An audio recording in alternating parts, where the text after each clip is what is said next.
What Ambassador Matlock has done is give us a reminder and a needed lesson in the importance of thinking historically. And that's what's missing in the United States in policy debates as much as anything.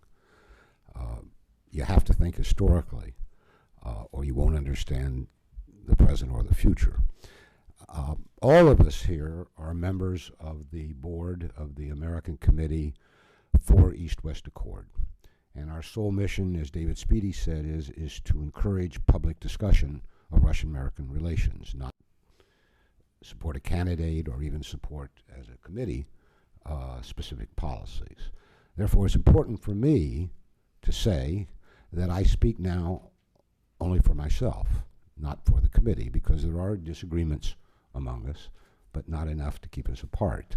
And I'm going to do that in my 10 minutes or so by making 4 very large points or generalizations in the hope that we might, those of us up here and with you all out there, discuss them. Point 1, we are in a new Cold War.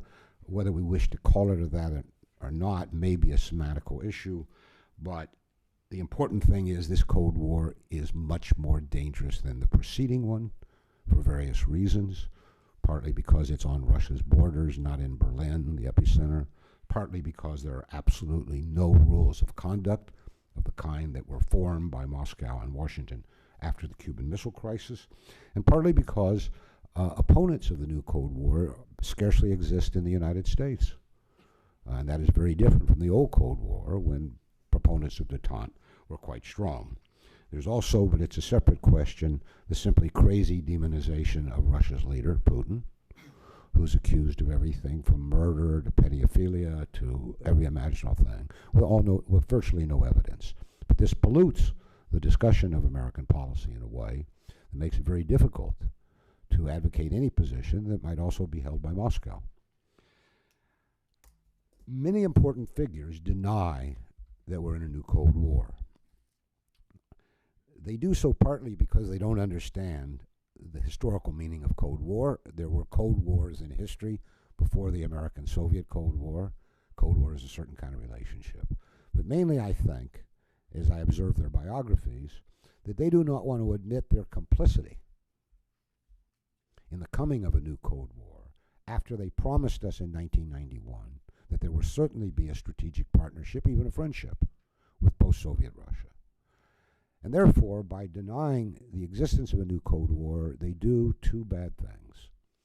They preclude rethinking American policy since 1991, which we desperately need. And secondly, they close off to us the kinds of lessons that we might learn from the history of the preceding 40-year Cold War that might keep us safe today. For example, the rules of conduct that were enacted at that time and are now entirely absent. Second point, kto vinovat? Who is responsible for the new Cold War? The American political media establishment, of course, says Putin, Moscow only. We have no complicity in this. I see the primary responsibility, thinking historically, not in Moscow, but in Washington.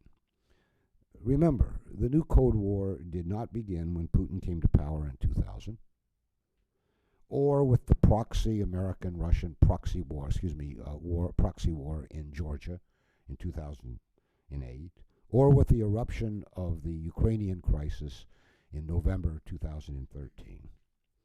It began with the Clinton administration in the 1990s, which instead of treating post-Soviet Russia as a potential strategic partner, I don't believe in friendships between nations or between leaders. I believe in partnerships. But instead of treating Russia as a potential strategic partner, it saw post-Soviet Russia as weak, with no real legitimate interests abroad, and actually not without full sovereignty at home. We went to remake Russia as we saw fit. It was called democracy promotion. And so the Clinton administration adopted a triumphalist, winner-take-all approach toward a temporarily, anyone could have told them it was temporary, weak Russia. Those unwise policies, you know. It was expanding NATO eastward. It was thereby excluding Russia from the post-Cold War security arrangements in Europe. It was refusing to negotiate on missile defense and even cooperate.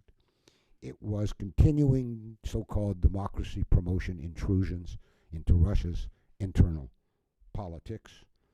And it was an array of outright broken promises to the Russian leadership. This American winner-take-all, as I call it, approach has continued through every presidency and every American Congress since the Clinton administration, from Clinton to Bush to President Obama today.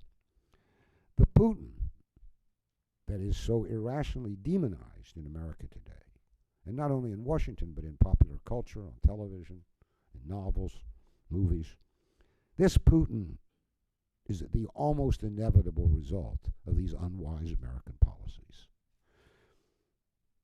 He is the effect, not the cause. Third, there have been many lost opportunities along the way. None of this was inevitable. There were forks in the road. Alternative policies proposed. After the Soviet Union ended in 1991, after 9/11, when, if you recall, Putin did more to save American lives in Afghanistan during the American war against the Taliban than any member of NATO. There were opportunities even with Obama's ill-conceived so-called reset in 2009. And surely there were opportunities after Paris last year. Surely that was a crossroad. And the right road wasn't taken. All of these opportunities were lost. Not by God, not by history, but by decision makers, primarily in Washington and Brussels. Today, as we talk, there are two more opportunities to diminish this new Cold War.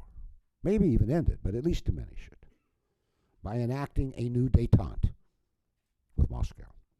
One opportunity is the Minsk Accords, designed by Chancellor Merkel and President Hollande, as you know, to negotiate an end to what is certainly a civil war in Ukraine, but also an American-Russian proxy war there. The other opportunity was first proposed by Hollande, his grand coalition, and then by Putin, who's called for a American-Russian, Russian-American coalition to fight the Islamic State, not only in Syria, but also in Iraq and Libya and North Africa, where it's spreading. Secretary of State Kerry, and I believe he was compelled to say what he said at Munich because he didn't make that policy of quadrupling our military forces on Russia's borders was made by the Secretary of Defense Carter and obviously endorsed by Obama. Kerry clearly was opposed to it, but he had to say that. Secretary Kerry has vigorously, so far as I can tell, pursued these opportunities, both in Ukraine and Syria.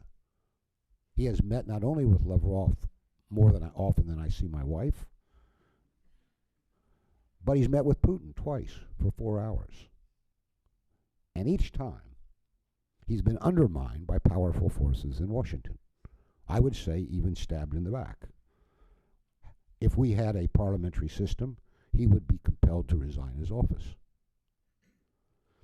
So this brings me to my last point. As was the case, and alas, all of us here, some of you in the room old enough to remember this, as was the case during the preceding 40-year Cold War, both in Washington, I want to emphasize both in Washington and in Moscow, we are now witnessing a fateful struggle between pro-détente and pro-Cold War political forces. The difference is, this time, the American pro-détente camp is tiny, weak, ununited, deprived of a voice in the mainstream media, and leaderless. That was not the case in the 70s and 80s, or late 60s. The pro-détente camp stands a chance in America today only with a pro-détente president. There is no other chance.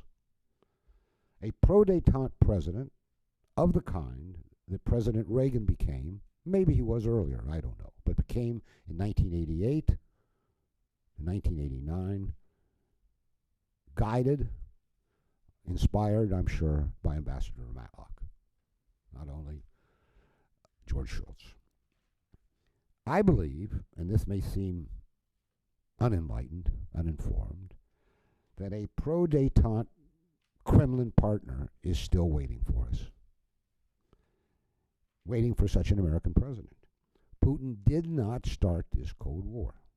He has fought it far more ably than all our American experts predicted.